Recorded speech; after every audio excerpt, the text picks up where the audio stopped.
ভাবুন তো এমন একটা জায়গা যেখানে চারপাশ ঘিরে আছে ছোট ছোট রঙিন ব্লকে, আর সেগুলো দিয়েই বানানো হয়েছে বিশাল দুর্গ, চলন্ত ট্রেন, উঁচু রোলার কোস্টার, এমনকি একেবারে একটা শহর।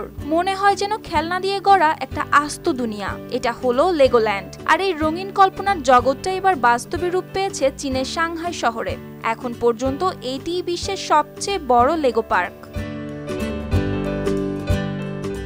সাধারণ থিম পার্কে যেমন রাইড, খেলার জায়গা আর নানা মজার আকর্ষণ থাকে, এখানেও তেমনটি রয়েছে। তবে পার্থক্য একটাই, এখানে চারপাশে যা কিছু দেখা যাচ্ছে তার বেশিরভাগই তৈরি হয়েছে সেই ছোট ছোট লেগো ব্লক দিয়ে। কিছুদিন আগেই খুলে দেওয়া হয়েছে এই পার্কের দরজা, আর সেই থেকে শুরু হয়েছে উপচে পড়া ভিড়। কেউ পরিবার নিয়ে, কেউ আবার একাই এসেছেন নিজের ভেতরের শৈশবকে একটু মুক্তি দিতে।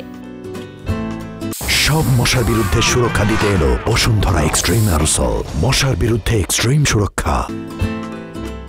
এই পার্ক তৈরি করতে ব্যবহার হয়েছে প্রায় 8,50,00,000 লেগো ব্লক। আয়তনে এটি প্রায় 3,18,000 স্কয়ার মিটার, অর্থাৎ কয়েকটা বড় ফুটবল মাঠের চেয়েও বিশাল।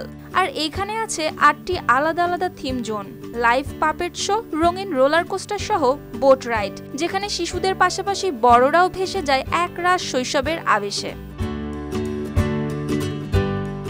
British company Merlin Entertainments, Lego group ও সাংহাই সরকার একসাথে এই রঙিন দুনিয়া গড়ে তুলেছে। উদ্দেশ্য একটাই, খেলনা দিয়ে শুধু ঘরে বসে খেলা নয়, বরং এমন এক দুনিয়া তৈরি করা যেখানে পুরো পরিবার একসাথে কাটাতে পারে আনন্দময় একটা দিন। সুপ্তি রায়, RTV।